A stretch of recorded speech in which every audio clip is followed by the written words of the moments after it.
Hey friends, Sunwarper here, and in today's video we're going to make a lo-fi beat using just a sampler.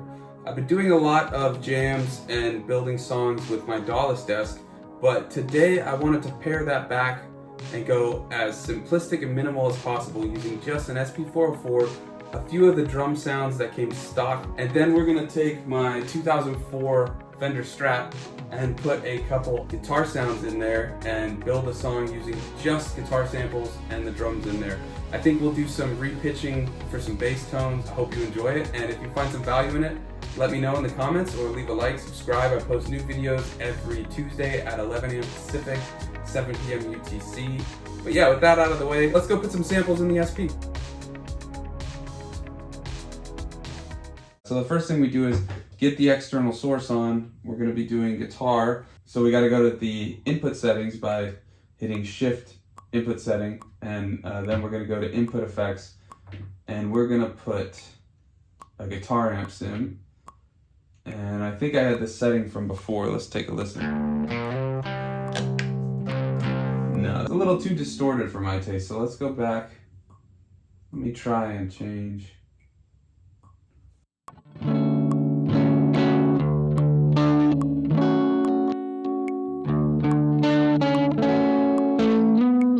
Yeah, there's a little crunch to it, but not a ton. Okay, so we'll get out of that. So the first thing that we'll do is just put in some guitar. So let's go to the record and let's set the BPM. I'm gonna record at 68, and then I'm going to up the BPM when I start resampling and recording and stuff. What this does is it gives a very different sound because it's gonna up the pitch, it's gonna alter the sound a bit when we raise up the BPM. It's just a cool way to kind of change the sound around in a really unusual way. So let's set the pattern.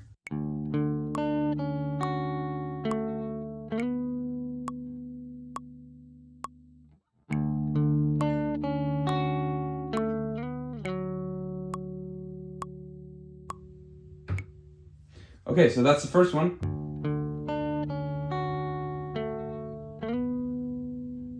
Okay, cool. And then let's get a second one in and we'll do a second part.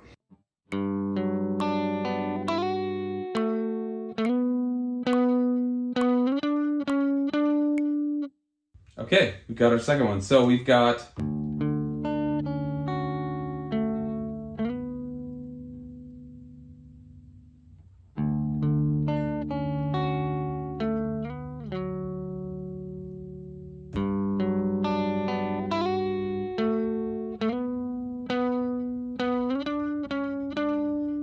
I'm gonna just quickly record some bassy sounds on the guitar and we'll drop it down an octave.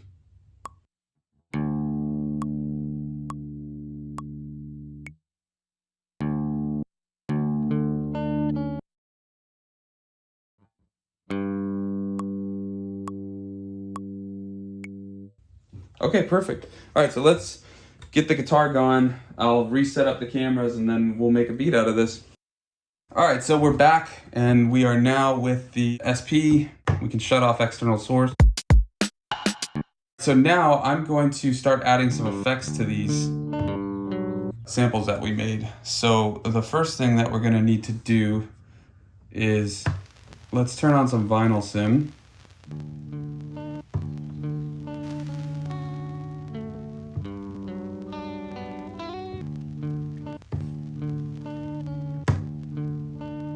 Okay, so now we're just gonna resample these sounds with the vinyl sim on.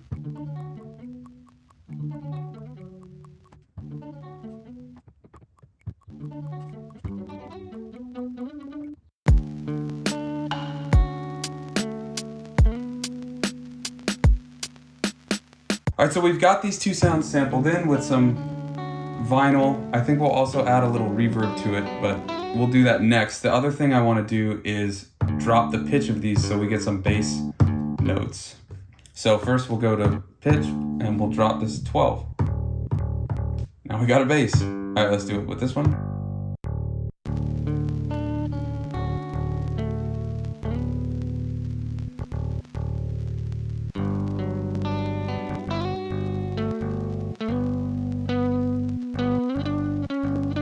There we go, cool. Okay, so we've got those. Let's delete these two original ones. All right, so the next thing I'm gonna do is I'm gonna resample these guitars, but with the isolator on. I've got this really vintagey sound. So let's just get that in.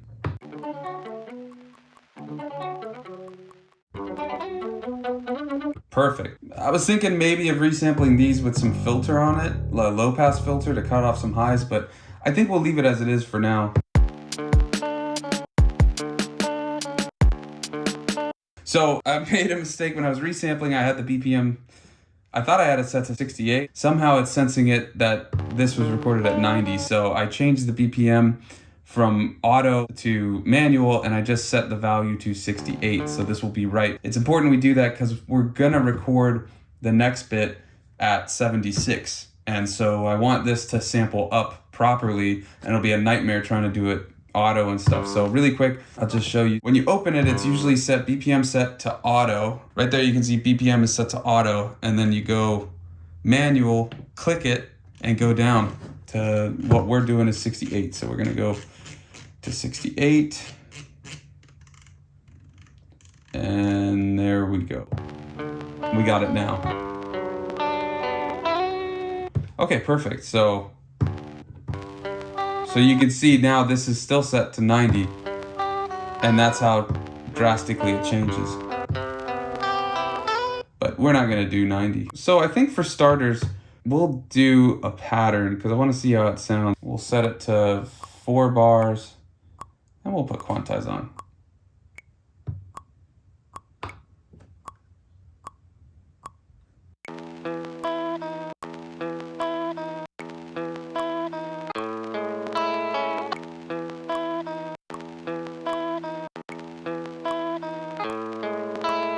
Perfect. Okay, so we've got that pattern. We're gonna copy that pattern to 2. Let's get some drums on here.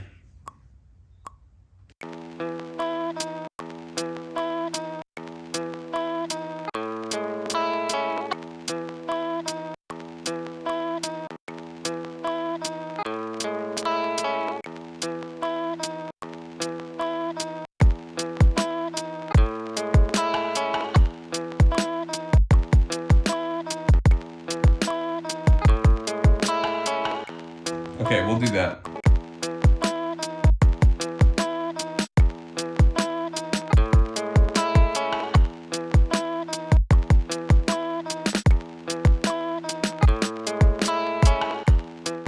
Okay, perfect. And then we'll copy that one and we'll throw that there. Copy, and we're gonna add some bass.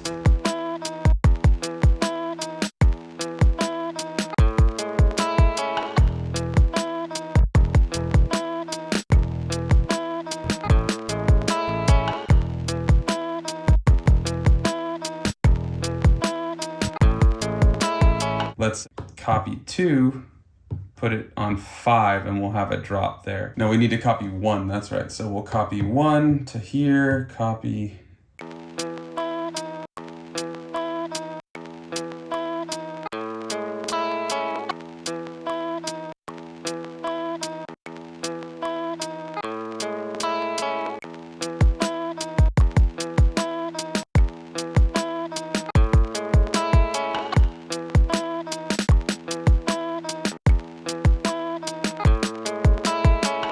And then we'll also copy that over to here and we'll make one with the bass in it.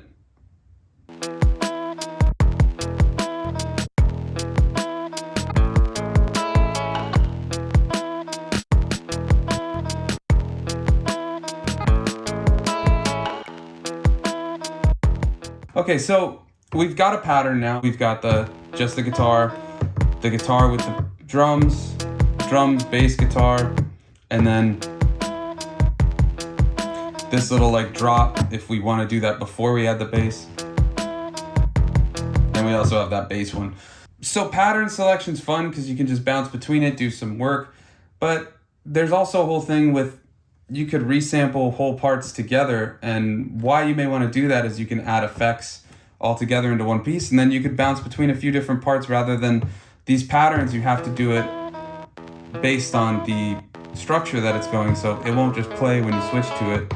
Whereas if you had resamples, you could just swap between them. Like, I don't think I have any in this project, but you could go could have the beat, you know, laid down here and then go to there, and like, let's just do it for an example. So we'll up the BPM to 76. We'll put it here.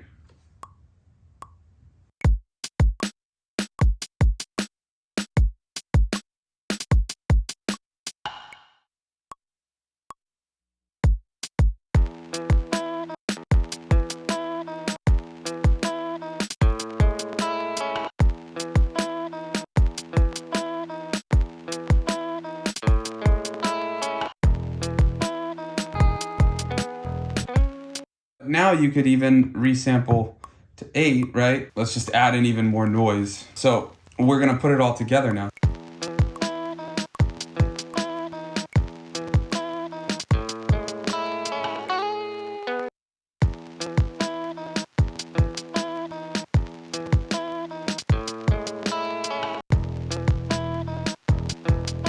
We can resample this one to 12, let's say.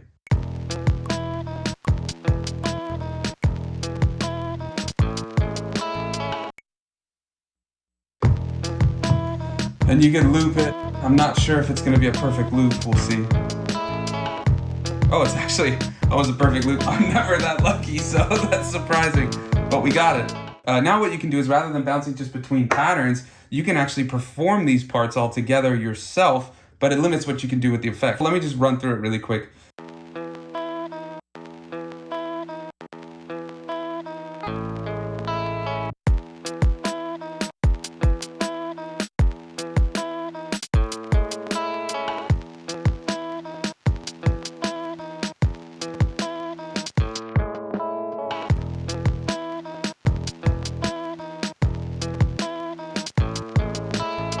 There is a reason to do the resample, and there is a reason to do the pattern.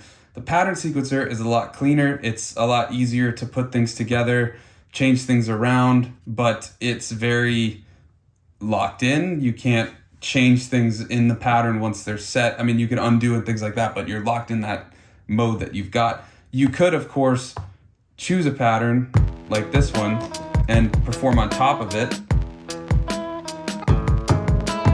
but to switch patterns to a different part, you have to stop playing, and it's not gonna hold it unless you loop it, but then that's gonna screw up when it switches the pattern. But then you have to do that.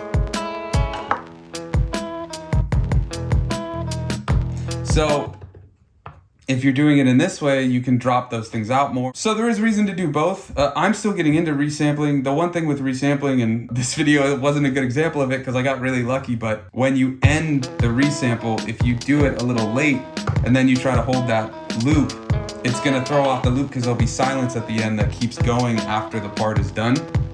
So you have to go in to the chop and zoom in and cut out the end and all that stuff. I apparently got lucky with these because it seems to be looping perfectly, but that's just something to consider. But anyways, that's all I've got for today. Thanks for watching, and I'll see you next time.